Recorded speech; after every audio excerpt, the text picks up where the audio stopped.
Bonjour, cette petite vidéo a pour but de vous présenter le site culture-live.com. C'est une application web qui vous permet de trouver très rapidement, via des filtres de goût et de géolocalisation et d'intérêt, de trouver des spectacles, des concerts de musique, des pièces de théâtre, des spectacles vivants ou des expositions. Aujourd'hui, je vais vous présenter la partie pro. Pourquoi ? Parce que les professionnels, vous pouvez créer un compte et créer vous-même vos événements. L'intérêt, c'est que vous avez une console d'administration qui vous permet de gérer de façon totalement autonome ce futur réseau social. Donc là, je me suis connecté sur le compte de Théâtre de Paris, qui est un compte de test, c'est un compte tout ce qu'il y a de plus fictif. Donc, le profil, vous allez rentrer vos informations, réseau social, numéro de téléphone, etc. Vos emails, mots de passe. Vous y mettez une petite photo. Là, on a mis nos amis de la Dynamo, la salle de concert La Dynamo de Toulouse. Vous sélectionnez votre ville et votre adresse. Très important, car elles vont permettre de vous géolocaliser, ce qui permettra par la suite, dans cet encart, aux internautes de vous trouver en sélectionnant une ville. Vous allez indiquer vos connecteurs de réseaux sociaux, donc Facebook, Google et Twitter, parce que vous allez permettre aux internautes de publier sur leur compte vos événements, mais aussi de pouvoir vous le faire. Très important, les caractéristiques du lieu. Vous allez indiquer ici si vous êtes une salle de théâtre, une salle de concert, d'exposition, etc.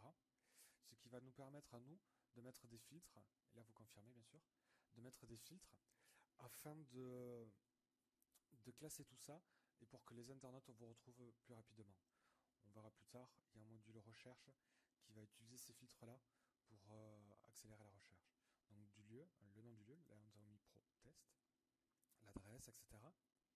Si vous voulez mettre une email publique, c'est possible. Ce sera l'email par lequel les internautes pourront vous contacter. Ce n'est pas obligatoire. Les seules choses obligatoires sont celles avec une petite astérisque, comme ici et là. Et les transports. Et vous pouvez aussi, alors ça c'est une nouveauté qui est très très pratique, insérer les codes de votre visite virtuelle. Visite virtuelle réalisée par Google. Ce qui permet, vous verrez ça dans une autre interface, de visiter votre lieu de façon virtuelle sur le site. C'est-à-dire que nous reprenons via une iframe les visites virtuelles de Google et nous l'intégrons sur votre profil. Et là, bien sûr, vous faites une petite description et vous enregistrez tout ça ici. Alors, ce que je vais vous présenter aujourd'hui, c'est la page événements, pour créer des événements. Donc, c'est ce qu'on appelle un calendar Google-like, donc qui ressemble à l'agenda de Google, tout simplement. Ici, vous pouvez changer les jours. Donc, pour créer un événement, soit vous cliquez ici, créer un événement, soit vous cliquez directement ici. Là, nous allons le créer demain. Le nom, nous allons appeler ça test 1. On crée un événement. Donc, vous voyez le nom, c'est un champ obligatoire. Le tarif, on va mettre la place à 10 €. Les catégories, donc là, on va parler d'une pièce de théâtre. Ça va être une comédie. Là, vous avez un filtre très important, plus précis, bien sûr. Féerie, farce, drame, etc. Si votre catégorie n'existe pas, bien sûr, vous pouvez nous contacter, on la rajoutera. Donc là, on va parler d'une comédie. On va choisir une image, donc vous allez n'importe où chercher une image que vous allez intégrer. Intégrons celle-ci. Il y a un test descriptif.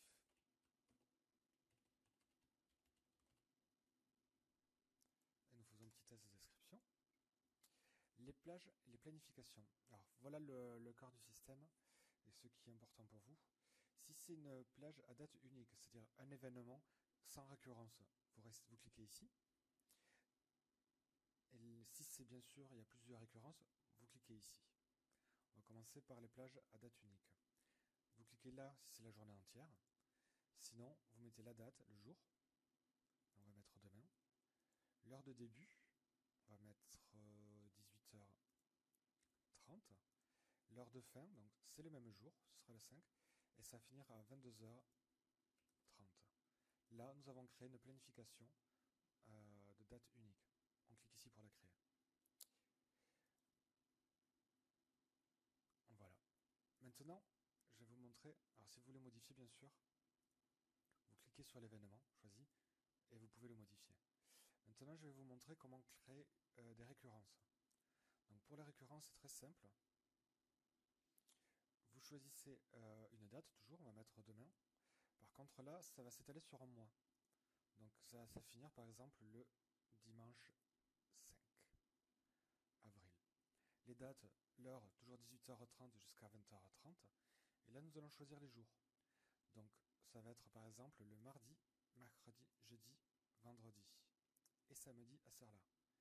Et j'ajoute ma récurrence, que l'on retrouve ici. Vous avez un petit bouton ici pour les supprimer.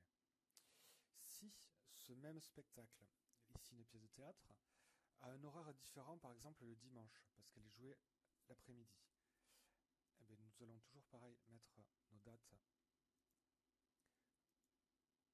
Ça c'est la période, hein. On indique. Alors là, pour le dimanche, les heures sont différentes. Ça va être à 16h30 et ça finit donc à 18h30. Vous cliquez dimanche et on l'ajoute. Et là, vous pouvez voir vos deux récurrences avec la période du 05-15-2015 2015 au 05-04-2015 sur les deux. Pour les mardis, mercredis, jeudi et vendredis, ce sera de 18h30 à 20h30 et le dimanche de 16h30 à 10h30. Vous cliquez enregistrer et toutes les récurrences ont été créées automatiquement. Et vous retrouverez ça, cet événement, dans mon agenda. On le retrouve ici, vous voyez, test 1. Et on le retrouve facilement. Donc on a notre image qu'on a créée, les liens pour les réseaux sociaux pour l'envoyer par mail. Là, on peut choisir Gmail, etc. Les commentaires, le j'aime, le partager et les informations que nous avons données. Bon, la description est un peu courte ici, vous pouvez en mettre des bien plus longues. Voilà, ce sera tout pour cette démonstration. Si vous avez d'autres questions, n'hésitez pas à nous contacter par mail ou par nos retours feedback à l'adresse contact@culture-live.com. En vous remerciant. Bonne journée. Au revoir.